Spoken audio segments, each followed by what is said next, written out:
the operator suddenly began moving the scaffold up without giving our client any warning. That caused our client to lose his balance, stumble forward. His hand became jammed inside the mast. My name is David Scher. I'm a partner at Block, O'Toole & Murphy. In this case, our firm represented a construction laborer who had to do exterior facade brick or pointing work on a multi-story building in Manhattan. And the accident occurred when our client was on a device that's known as a mast climber. A mast climber is a type of scaffold that literally has a mast, a vertical object running from the ground up, and a scaffold platform that's mobile, that slides up and down the mast. It's a very useful tool in construction because rather than having to erect a scaffold for a 10-story building that has 10 different levels, you can have a mobile scaffold that's just one level but can slide from the first floor to the 5th floor, down to the 2nd floor, up to the 9th floor, wherever the exterior work happens to be. Now the problem at the time of the accident is that our client was on the mast climber. He was securing his safety harness. He was preparing for the mast climber to raise him up to a higher level of the building. The problem was that before our client was ready for the scaffold to move, the operator suddenly began moving the scaffold up without giving our client any warning.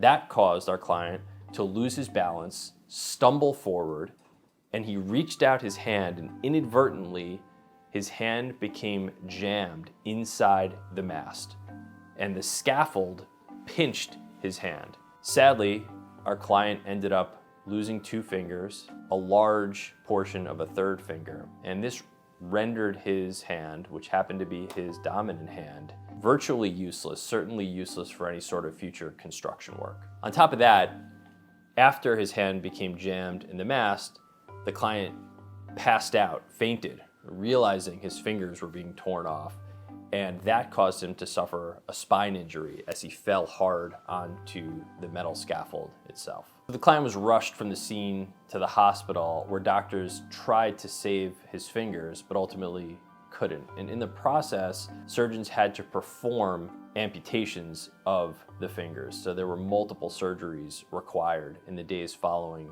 the accident. Then, after several years of attempting physical therapy for his neck injury, the client underwent a surgery to his neck as well to repair a herniated disc. These injuries unfortunately left our client permanently and totally disabled from employment.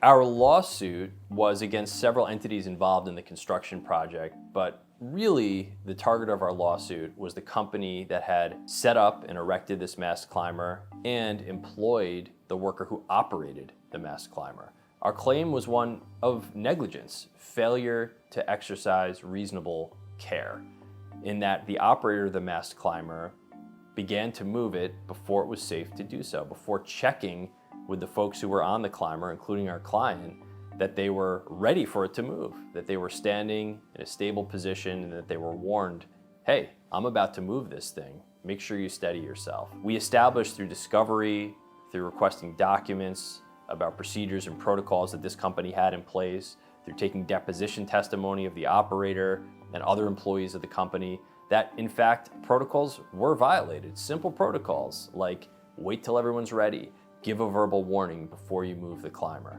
give training to folks like our client before they use the climber, which they also failed to do in this case. We also argued that modifications could have been made to the climber to make it more safe. For example, safety netting could have been placed around the mast to prevent someone's finger from being able to even possibly be exposed to any of the moving parts. That also wasn't done.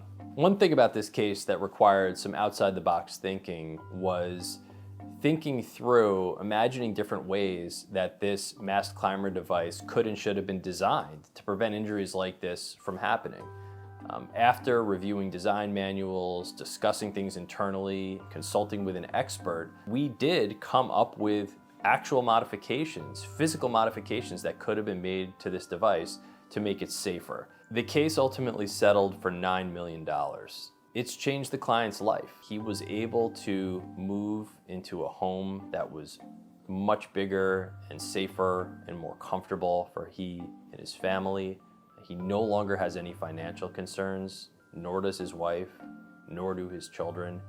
And whatever medical needs he has in the future, whatever accommodations might be helpful for him to build into his home, money will never be an obstacle. He'll be able to give himself anything he needs to live the best possible life, the happiest life, the safest life, the most fulfilling life. Money will never be an obstacle for him again, and that's because of the work done by this firm. We're very proud of that.